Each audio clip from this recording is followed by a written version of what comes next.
जो हमारे राहुल भट्ट शहीद हुए हैं दिन दहाड़े तहसीलदार के कमरे में, जहां पर फुल सिक्योरिटी होती है।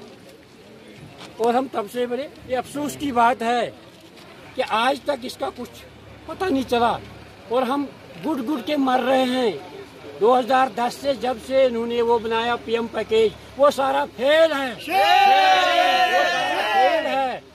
और हम चाहते हैं कि जब तक यहाँ हालात ठीक हो जाएं तब तक हमें रिलोकेशन चाहिए। हम यहाँ काम करने के लिए तैयार नहीं, हम सारे रिजाइन देने के लिए तैयार हैं। हमें ये मंजूर नहीं है कि हम गुट गुट के मर रहे हैं। इससे अच्छा है एक एक करके मत मारो, सारे इकट्ठे मारो सबको।